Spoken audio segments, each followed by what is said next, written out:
सबसे पहले इस वीडियो में हम आपको बता दें, प्राइवेसी को मद्देनजर रखते हुए इस वीडियो में पीड़ितों की तरफ से हम किसी का भी नाम नहीं लेने वाले। अगर आप कमजोर दिल के हुए तो कुछ भी हो सकता है, ये बातें आपको लग भी सकती हैं। अगर आप अभी भी इस वीडियो को छोड़ के जाना चाहते हैं तो please you can go right now. तारीख 29 मार्च 2025। एक लोअर मिडिल क्लास इंसान की फैमिली जो कि एक ट्रक ड्राइवर है, उसकी बेटी अपने ही मोहल्ले में खुले एक दुकान से कुछ किताबें लाने के लिए जाती है तकरीबन 6 बजे के आसपास, और इत्तेफाक से वो अपना फोन अपने घर पे ही भूल जाती है। अब उसके माँ बाप बहुत ज्यादा परेशान हो जाते हैं कि जहाँ से सिर्फ चीजें 15 से 20 मिनट में ला सकते हैं, वहाँ पे इसको 2 से 3 घंटे कैसे लग गए। वो बिना देर लगाए तुरंत उस दुकान पे जाते हैं अपनी बेटी का पता लगाने के लिए, लेकिन तब तक वो दुकान बंद हो चुकी होती है। वो उसके घर पे ट्राई करते हैं। वो शॉपकीपर बोलता है हाँ वो लड़की यहाँ पे आई थी, लेकिन वो कब की जा चुकी है। अब उस लड़की के माँ बाप और भी ज्यादा परेशान हो जाते हैं। वो तुरंत उसी मोहल्ले में जिस के घर भी जाया करती थी, जो भी उसके दोस्त वगैरह थे, सबके यहाँ जाते हैं पूछने के लिए कि शायद वो उनके घर गई हो, लेकिन वो उन्हें वहां भी नहीं मिलती। उसके माँ बाप शहर में जितने भी रिलेटिव्स हैं सबके पास कॉल करते हैं, सबके यहाँ जाते हैं, जितने भी उसके दोस्त वगैरह हैं उस मोहल्ले के बाहर भी सबके पास जाते हैं, लेकिन वो लड़की कहीं किसी को भी नहीं मिलती। पूरे रिलेटिव्स परेशान, पूरा मोहल्ला परेशान, पूरे फ्रेंड्स परेशान, और उसके माँ बाप की हालत क्या होगी आप समझ ही सकते हैं। अब ये मोहल्ला आता है थाना लालपुर के अंदर। माँ बाप जब बहुत ज़्यादा परेशान हो जाते हैं, वो समझ जाते हैं कि अब उनकी लड़की इनको नहीं मिल सकती है इस तरह से सर्च करने पे, तो ये सब पहुंच जाते हैं थाने में रिपोर्ट लिखवाने के लिए। रिपोर्ट लिखी जाती है, सारी कार्रवाई की जाती है और इनको दिलासा दी जाती है कि हम आपकी लड़की को जल्द से जल्द ढूंढ देंगे। अब तारीख आता है 30 मार्च 2025। माँ बाप फिर से पहुंच जाते हैं लालपुर थाने में अपनी बेटी का पता लगाने के लिए कि शायद उनको कुछ जानकारी मिली हो और शायद हमारी बेटी हमको मिल जाए, लेकिन लड़की 30 तारीख को भी नहीं मिलती है। और पुलिस थाने से इनको यही कहकर भेज दिया जाता है कि हमारे पास हजारों काम होते हैं, सिर्फ आपकी लड़की को ढूंढना ही हमारी जिम्मेदारी नहीं है। 31 तारीख 2025 को उस लड़की के माँ बाप फिर से लालपुर थाने पहुंचते हैं और अपनी लड़की को ढूंढने के लिए पुलिस वालों पर दबाव डालते हैं। इस बार इन सबको डांट के वहां से भगाया जाता है कि हम आपकी लड़की को ढूंढ रहे हैं, बार बार यहाँ पे मत आओ। अब तारीख आता है 1 अप्रैल 2025। लड़की के माँ बाप और कुछ रिलेटिव्स फिर से थाने पहुंच जाते हैं, फिर से वही उम्मीद लिए कि शायद उनकी बेटी के बारे में कुछ जानकारी मिल जाए। और ऐसे ही करते करते 2 अप्रैल और 3 अप्रैल भी बीत जाता है और उन माँ बाप के हाथों में लगती है सिर्फ झूठी दिलासा और झूठी उम्मीद। अब तारीख 4 अप्रैल 2025। लड़की के घर पे एक कॉल आता है पुलिस थाने से कि आप आ जाइए, हमें आपकी लड़की मिल गई है। माँ बाप इतने खुश हो जाते हैं कि हाँ उनकी बेटी मिल गई है। वो तुरंत नंगे पांव दौड़ते हुए उस थाने में पहुंचते हैं और अपनी बेटी को देख करके इतने ज़्यादा खुश होते हैं कि जैसे मानो उनको उनका जहां मिल गया हो। अब थानेदार तुरंत उस लड़की को उन माँ बाप के हवाले कर देते हैं। माँ बाप भी अपनी बेटी को पा करके बहुत ज़्यादा खुश होते हैं और तुरंत ले करके उसको अपने घर आ जाते हैं। अब वो लड़की पहले से बीमार थी, उसको हेपेटाइटिस बी था, उसको पीलिया था। अब 7 दिन से वो गायब थी, किस हालत में थी किसी को नहीं पता।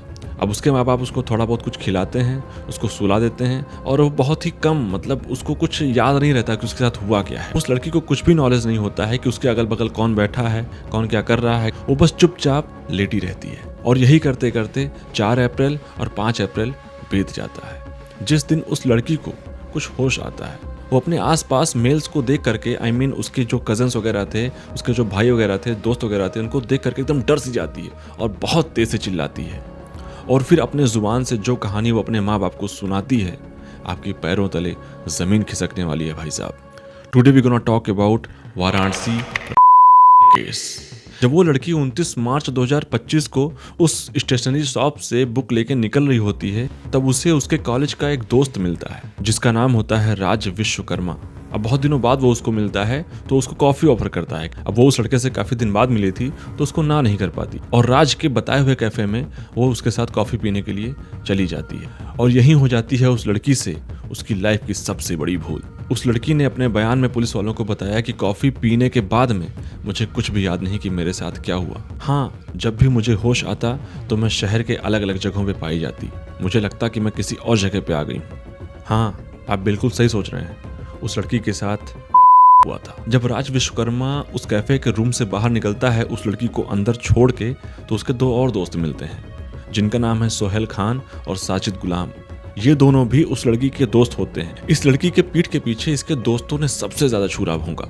अब ये दोनों उस लड़के से पूछते हैं कि लड़की कहाँ है। ये बोलते हैं अंदर है। तो बोलता है हमें भी करना है। और ये दोनों भी जाते हैं उस लड़की के पास उसी रूम में, और उसके साथ ये दोनों भी गलत काम करते हैं। उसके बाद उस लड़की को नए नए जगह पे लेकर के जाया जाता है, अलग अलग बंदे आते हैं और उसके साथ बारी बारी से उस लड़की के साथ 23 लोगों ने किया था, जिसमें से उस लड़की ने 12 लोगों को पहचाना है। जब भी उसको थोड़ा बहुत होश वगैरह आता था तो उनके चेहरे और उस रूम को थोड़ा बहुत वो याद कर लिया करती थी कि वो है कहाँ पे। अब यहाँ पे सोचने वाली बात यह है कि 29 मार्च को शाम को 6 बजे से वो लड़की गायब हुई। 30 मार्च को सुबह 9 से 10 बजे के बीच में रिपोर्ट लिखाई गई।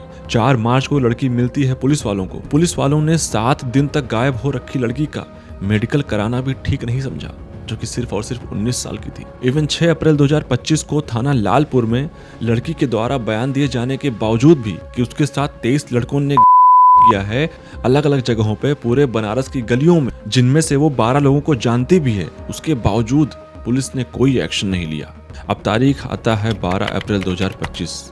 होता है मोदी जी का आगमन, जो कि हैं वाराणसी से मेंबर ऑफ पार्लियामेंट। अब जब देश का पीएम किसी शहर में आता है तो वहाँ के बड़े बड़े लोग, चाहे सीएम हो, चाहे डीएम हो, चाहे छोटे से छोटा और बड़े से बड़ा नेता क्यों ना हो, वहाँ पे जरूर जाता है। और सेम डे सेम टाइम पे वहाँ पे मौजूद थे वहाँ के police commissioner mister Mohit Agarwal.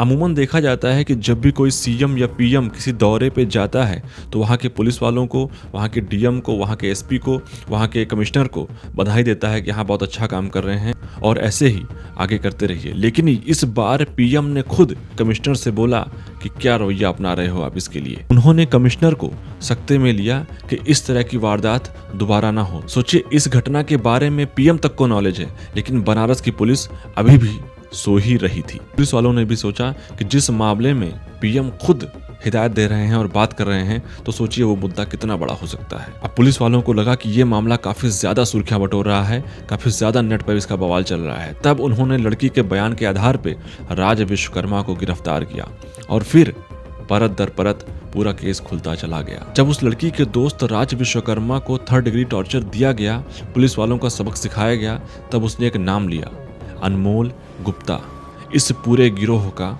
सरगना। दरअसल ये जो कैफे था ये अनमोल गुप्ता का ही था, जो कि 2020 में चाउमीन का ठेला लगाया करता था, लेकिन 4 से 5 सालों में उसके 4 से 5 लग्जरी कैफे हो गए थे। और असल में ये इन कैफे के पीछे एक साइड चलाता था, एक रैकेट चलाता था, जिनमें ये सारे बंदे, जिनके मैं नाम लेने जा रहा हूँ, जो 12 नाम उस लड़की को याद है, जो कि उस लड़की के दोस्त भी हैं। राज विश्वकर्मा उस लड़की का पुराना दोस्त, सोहेल खान, साजिद गुलाम, आयुष सिंह, समीर, शब्बी आलम, इमरान, दानिश और अनमोल, इतने लोगों को वो लड़की जानती थी, जो कि इसके कॉलेज के फ्रेंड्स थे, दोस्त थे। इमरान कैमरामैन हुआ करता था अनमोल गुप्ता का, जो सारे फिल्में शूट किया करता था इन लड़कियों के साथ जो गलत काम हो रहा था। इवन जब इमरान के कमरे की और अनमोल के कमरे की तलाशी ले गई तो इनके लैपटॉप्स में और इनके फोन्स में तकरीबन 4000 से ज्यादा वीडियोज और फोटोज मिले हैं उन लड़कियों की। और जितने लोगों ने इस कांड को अंजाम दिया है, ये सारे के सारे ड्रग्स एडिक्ट थे, नशेड़ी थे, जो कि गुलाम थे किसके, अनमोल गुप्ता के। वही इनको ड्रग्स देता था और पैसे की उधारी न चुकाने के कारण वो बोलता था कि लड़की लेकर के आओ, तुम्हारा पैसा, तुम्हारा उधार उसी से चुकता होगा और मैं तुम्हें पैसे भी दूंगा। वाह रे इस देश का सिस्टम। अगर पीएम मोदी का दौरा 12 अप्रैल को न हुआ होता तो क्यों ये केस खुलता, क्यों सब पकड़े जाते, क्यों ये केस इतना तूल पकड़ता और क्यों उस लड़की को इंसाफ मिलता, और क्यों ये वीडियो बना के मैं आप सबके सामने इस केस के बारे में बात कर रहा होता। वाह रे पुलिस वालों की लापरवाही। जब वो लड़की 4 मार्च 2025 को आपको मिली तो आपने उसका मेडिकल कराना भी ठीक नहीं समझा, उसका बयान लेना भी ठीक नहीं समझा आपने। अगर आपने उस लड़की का बयान ले लिया होता और जैसा उसने कहा कि राज विश्वकर्मा ने और भी बहुत सारे लोगों ने उसके साथ जो भी काम किया, जो भी गलत काम किया, उसका और उस लड़की का डीएनए टेस्ट करवा लेते। दुनिया की कोई भी ताकत नहीं रोक सकती है इस डीएनए टेस्ट को पास होने से या फेल होने से। जैसा रिजल्ट आता है आप उसके साथ वैसा व्यवहार करते। फिलहाल अभी भी ये केस कोर्ट में है और 12 लोगों के खिलाफ नामजद हो गया है। 11 लोग अभी भी अज्ञात हैं और शायद किसी और के साथ ये गलत काम कर रहे होंगे। सोचिए, जितनी लड़कियां यहाँ से पढ़ने जाती हैं, अपने अपने घरों से बनारस यूनिवर्सिटी में पढ़ने जाती है या अन्य कॉलेजेस में पढ़ने जाती हैं, वो सब किस चीज़ का शिकार हो जाया करती होंगी। एक बार सोचने वाली बात है ये। और अनमोल गुप्ता को छोड़ के बाकी जितने भी लड़के हैं ये सारे के सारे 20 से 25 साल के बीच में ही है। 20 से 25 साल की एज में ड्रग्स एडिक्ट। भाई लोग कहाँ जा रहे हो आप लोग, कहाँ जा रहा है ये देश। तो वेल दोस्तों, देखिए मैं चाहता हूँ कि आप सब स्वस्थ रहिए, अपने बच्चों, अपने भाई बहनों का ख्याल रखिए, खासकर बहनों का ख्याल रखिए, थोड़ा सा ध्यान दीजिए इन चीज़ों के बारे में। बाकी देखिए इसी तरह के वीडियोस मैं इस चैनल पे डालता रहता हूँ, तो अगर आपको किसी और केस स्टडी के बारे में जानना है, पता लगाना है, तो प्लीज़ मुझे कमेंट करके ज़रूर बताएं। मैं उसका चीर-फाड़ एकदम असली तरीके से करता हूँ, अपने स्टाइल में आप सबके सामने पेश करता हूँ, एग्जैक्ट टू एग्जैक्ट, पेश टू पेश, एवरीथिंग। मिलते हैं किसी और वीडियो के साथ, तब तक के लिए जय श्री राम, नमस्कार, आदाब, सत श्री अकाल।